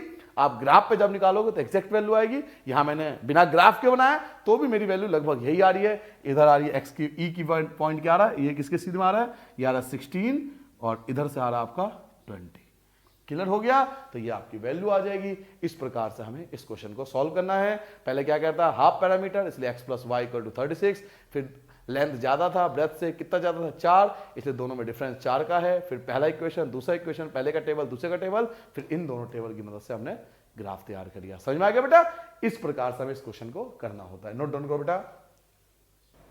क्वेश्चन नंबर 6 देखो बेटा। क्वेश्चन नंबर 6 में क्या है, ये क्वेश्चन कभी एग्जाम में तो नहीं आया, बट एग्जाम्पल पूछ रहा है तो आपको बताता हूं। मैं कंप्यूटर महोदय से कहूंगा, कंप्यूटर महोदय प्लीज क्वेश्चन नंबर 6 ला दो मेरे बच्चों के लिए। 6 आ गया बेटा क्वेश्चन स्क्रीन पर। अब जरा क्वेश्चन नंबर 6 पढ़ो ध्यान से, इंग्लिश में लिखा हूं, मैं हिंदी में आपको खुद बता दूंगा। गिवन द लीनियर इक्वेशन, आपको एक इक्वेशन दिया हुआ है, इक्वेशन क्या गिवन है, इक्वेशन आपको 6 क्वेश्चन बता रहा हूं बेटा, इक्वेशन मुझे किया हुआ है 2x plus 3y minus 8 equal to 0, ये इक्वेशन दिया हुआ है, ठीक है। अब आपसे पूछ रहा है right another linear equation in two variable, कह रहा है एक और इक्वेशन आप अपनी तरफ से लिखो, कुछ भी लिखो, बट क्या लिखना है, such that the geometrical representation of the pairs of form is intersecting line, कह रहा आप ऐसा लिखो कि वो इंटरसेक्टिंग लाइन हो इसके अकॉर्डिंग, इंटरसेक्टिंग लाइन हो इसके अकॉर्डिंग, प्रतिच्छेदी रेखा हो। तो देखिए कैसे लिखेंगे, प्रतिच्छेदी रेखा हो इसके अकॉर्डिंग, ठीक है। तो बेटा हमें पता है इंटरसेक्टिंग लाइन, इंटरसेक्टिंग लाइन कब होता है, इंटरसेक्टिंग लाइन होता है जब a1 upon a2 is not equal to b1 upon b2, यही तो होता है। इंटरसेक्टिंग लाइन कब होता है, जब ये वाला कि a1 upon a2 b1 upon b2 equal ना हो। तो हमें इस प्रकार से एक ऐसा एग्जांपल लेना है जिसमें दोनों इक्वल, शुरू के 2 डिजिट इक्वल ना हो आपस में। तो एक इक्वेशन मुझे क्या दिया हुआ है, मैं लिखा हुआ है 2x plus 3y minus 8 equal to 0, ये तो गिवन था। एक हमें अपनी तरफ से लेना था, कुछ भी ले लो, मर्जी है, कुछ भी ले सकते हो, जैसे x प्लस 4y, अगर मैं ये ले लूं दोनों इक्वल नहीं आएगा, क्योंकि 2 अपॉन में 1 आएगा, यहां 2 अपॉन 1 आ गया, ये 3 अपॉन 4 आ गया, तो इक्वल तो नहीं है ना, कुछ भी ले सकते हो अपनी मर्जी से, माइनस का 2 इक्वल टू 0, ये हो गया हमारा आंसर, ये आपने इक्वेशन ले लिया, ये हो गया इंटरसेक्टिंग लाइन का इक्वेशन, आपने अपनी तरफ से लिया। देखिए पहला 2 अपॉन 1 और 3 अपॉन 4 इक्वल तो नहीं है ना, इक्वल नहीं है तो इंटरसेक्टिंग लाइन। तो ये हो गया पहला एग्जांपल। आप जरूरी नहीं है कि मैंने ऐसा करा तो आप भी यही एग्जांपल हो, आप कुछ भी लो, बस इस चीज का ध्यान रखना कि ये इसके अपॉन में ये और इसके अपॉन में ये दोनों इक्वल नहीं होना चाहिए, ध्यान रखना, मर्जी है आपकी, एग्जांपल जो मर्जी लो, ठीक है। क्लियर हो गया पहला पार्ट। अब आते हैं दूसरा पार्ट। दूसरा पार्ट देखो क्या कह रहा है, इंटरसेक्टिंग लाइन के बाद वो कह रहा है कि आपका पैरेलल लाइन होना चाहिए भाई साहब। तो चलिए जी पैरेलल लाइन बनाते हैं। पैरेलल लाइन, समांतर रेखा, समांतर रेखा, बेटा समांतर रेखा कब होती थी, समांतर रेखा होता था a1 upon a2 equal to b1 upon b2 equal to c1 upon में c2, तीनों इक्वल होना चाहिए था, तीनों इक्वल हो, पैरेलल लाइन में तीनों इक्वल होना चाहिए था, फर्स्ट सेकंड और थर्ड तीनों इक्वल होना चाहिए। तो पहला इक्वेशन में क्या दिया हुआ है, 2x plus 3y minus 8 equal to 0। अब तीनों इक्वल करने के लिए क्या करो, सबका डबल कर दो, एज इट इज सबका डबल कर दो, तो 4x, 2 का डबल 4 हो जाएगा, 3 का डबल 6 हो जाएगा और 8 का डबल 16 हो जाएगा। अब आप चेक कर लो, 2 अपॉन 4, 3 अपॉन 6 माइनस 8 अपॉन 16 करके देखना, तीनों इक्वल आएगा। क्या करा हमने, तीनों का डबल कर दिया, इसका डबल 4, इसका डबल 6, इसका डबल, जरूरी नहीं डबल करे, आप 3 गुना कर दो, आप 4 गुना कर दो, आप 10 टाइम्स कर दो, कोई भी एक नंबर लेके सबकी मल्टीप्लाई कर दो, ये हो गया आपका पैरेलल लाइन का एग्जांपल, ठीक है। इसमें तीनों पार्ट हमारे इक्वल आ रहे हैं, हम कुछ भी एग्जांपल ले सकते हैं। अब थर्ड पार्ट देखो, थर्ड पार्ट आपसे पूछ रहा है coincident line, coincident line, coincident line, coincident line, संपाती रेखा। तो चलिए जी संपाती रेखा, संपाती रेखा में क्या समझाया था बेटा आपको कि 2 इक्वल होंगे लेकिन तीसरा इक्वल नहीं होगा। तो आपको एक ऐसा एग्जांपल लेना है जिसमें 2 को तो इक्वल कर दो, इन दोनों को इक्वल कर दो और तीसरा कुछ और लिख दो। जैसे मैं देखो इसका डबल कर दूं 4x, इसका डबल कर दूं 6y, दोनों इक्वल हो जाएंगे, इसका डबल कर दिया, इसका डबल कर दिया, दोनों इक्वल हो गए, इसका मैंने कुछ और लिख दिया, मेरी मर्जी, मैं कुछ भी लिख सकता हूं। इन दोनों का डबल कर दिया तो दोनों इक्वल हो गए और इसका मैंने कुछ और लिख दिया तो इक्वल नहीं है, हो गया, इसे बोलेंगे कोइंसिडेंट लाइन। क्लियर हो गया। तो तीनों पार्ट के अलग अलग थे, एक इंटरसेक्टिंग लाइन में जिसमें 2 इक्वल नहीं हो, फिर आपने पैरेलल वाला और फिर ये कोइंसिडेंट लाइन, ठीक है बेटा। आप कुछ भी एग्जांपल ले सकते हो अपनी तरफ से इस क्वेश्चन के अंदर, जल्दी नोट डाउन करो। क्वेश्चन नंबर 7 देखो बेटा, क्वेश्चन नंबर 7 आपके स्क्रीन पर आ रहा होगा, देखो कंप्यूटर जी भूल गए क्या, अरे भाई क्वेश्चन 7 ला दो बच्चों के लिए। आगे क्वेश्चन 7 पढ़ो बेटा, draw the graph of the equation. आपको ग्राफ ड्रॉ करना है तो भैया ग्राफ तो आता ही है, जाओ घर जाओ, ग्राफ तो आता ही, क्या करोगे सॉल्व करके, मैं सॉल्व करा देता हूं भाई, सर जी आता है आप करा दो सॉल्व, ठीक है मैं करा दूंगा solve. Draw the graph of the equation, क्या इक्वेशन है जी, x minus y plus 1 equal to 0 और दूसरा इक्वेशन दिया हुआ है 3x plus 2y minus 12 equal to 0। इन दोनों का हमें, ये फर्स्ट इक्वेशन सेकंड इक्वेशन, इसका हमें ग्राफ ड्रॉ करना है, ठीक है। ग्राफ ड्रॉ करने के लिए आया है, determine the coordinate of the vertices of the triangle. अब उससे ग्राफ ड्रॉ करने के बाद जो ट्रायंगल आएगा ना उसकी वैल्यू भी हमें निकालनी है, ठीक है, वो निकाल लेंगे। And the x axis and the set the triangular region, और ट्रायंगुलर रीजन को हमें शेडेड भी करना है। तो पहले ग्राफ ड्रॉ करना है, फिर सेकंड पार्ट के बारे में बाद में डिस्कस करेंगे। तो चलिए बेटा पहले स्टार्ट करते हैं, ग्राफ कैसे होगा। देखिए ग्राफ सबको ड्रॉ करना आता है, पहले लिखेंगे फ्रॉम इक्वेशन फर्स्ट यहां, और यहां क्या लिखोगे, फ्रॉम इक्वेशन सेकंड। हिंदी में क्या लिखोगे बेटा, हिंदी में यहां लिखोगे समीकरण 1 से, और यहां क्या लिखोगे, यहां लिखोगे समीकरण 2 से। क्लियर हो गया, समीकरण 1 से समीकरण 2 से, 2 इक्वेशन थे। फर्स्ट इक्वेशन क्या है आपके पास, x माइनस वाई और प्लस का 1 इधर आके क्या होगा, -1, क्या कहा मैंने, आपने सुना मेरी बात को, ये प्लस का 1 है, प्लस का 1 आप इधर ले आओगे तो क्या बन जाएगा, माइनस का 1 हो जाएगा। इसके लिए टेबल बना लो, टेबल क्या था, x और y 0 0। अब सेकेंड इक्वेशन क्या था, 3x + 2y, माइनस का 12 इधर ले जाओ तो प्लस का 12 बन गया, माइनस का 12 इधर ले जाओगे ना तो प्लस का 12, बॉक्स बना लो। उसके बाद क्या समझाया था मैंने, आप पहले x को हाइड कर लो, तो जैसे आप x को हाइड करते हो तो क्या होता है, माइनस से माइनस कैंसिल हो गया, ये वाला माइनस और ये वाला माइनस कैंसिल हो गया, y की वैल्यू आपकी 1 आ गई। अब y को हाइड कर लो, तो y को हाइड कर दो, देखो x इक्वल टू क्या दिख रहा है, -1, तो -1, x इक्वल टू -1, तो x की वैल्यू -1। क्लियर हो गया, दोबारा सुन लो, पहले x को हाइड करोगे, माइनस से माइनस कैंसिल हो गया, y की वैल्यू 1 आ गई, फिर y को हाइड करोगे तो x की वैल्यू इक्वल टू -1 बन गया, सिंपल। तैयार आपका एक टेबल। अब आते दूसरे टेबल पे, पहले x को हाइड कर लो, हाइड कर लिया तो 12 को 2 से डिवाइड करोगे 6 आएगा, 12 को 2 से डिवाइड करो 6 आएगा, इसको इससे डिवाइड करोगे 6 आ गया। अब y को हाइड कर लो, पहले x को y को हाइड करो, अब 3 से डिवाइड करो तो ये क्या आएगा, 4 आएगा। भाई जब 3 से डिवाइड करोगे तो क्या आएगा, 4 आ जाएगा। क्लियर हो गया। अब आपके पास ये 2 टेबल है और 2 टेबल से आपको ग्राफ बहुत अच्छा सा आता बनाना। चलिए टेबल से ग्राफ बनाते हैं बेटा। तो ये लाइन ड्रॉ करो जल्दी से, ग्राफ की लाइन पर करना, फेयर कॉपी में बकायदा। यहाँ x डैश हो गया, यहाँ y हो गया, यहाँ y डैश हो गया, यहाँ 0 1 2 3 4 5 6, बहुत है, 1 2 3 4 5 6, 1 1 का गैप लिया है तो स्केल लिख देना आप। स्केल क्या लिखोगे कि 1 सेंटीमीटर इक्वल टू 1 यूनिट, कि 1 सेंटीमीटर 1 यूनिट के इक्वल है। क्लियर है। अब यहां लिख दोगे आप -1, यहां भी आ जाएगा -1, बहुत है क्योंकि -1 से ज्यादा तो है नहीं। अब स्टार्ट करते हैं, x तो 0 है तो छोड़ो, y की वैल्यू क्या है 1, y की वैल्यू 1, तो y की लाइन पर 1, तो ये आ गया आपका 0 और 1। क्लियर हो गया, 0 और 1। अब x की वैल्यू क्या है -1, x की वैल्यू -1, तो x की वैल्यू ये है, x की वैल्यू -1, तो ये आ गया B पॉइंट, -1 और 0, इन दोनों को आप मिला दो। ये मिला दिया आपने, ये पहला इक्वेशन। पहला इक्वेशन क्या था हमारा, x - y + 1 = 0, ये हो गया फर्स्ट इक्वेशन का, तैयार हो गया आपका लाइन। अब आते हैं सेकंड इक्वेशन पर, x 0, तो 0 की कोई मतलब नहीं है, y की वैल्यू 6, y की लाइन पर 6, y की लाइन पर 6, तो y की लाइन ये रही, y की लाइन, इस पर 6, तो यहां लिख लोगे c 0 और 6।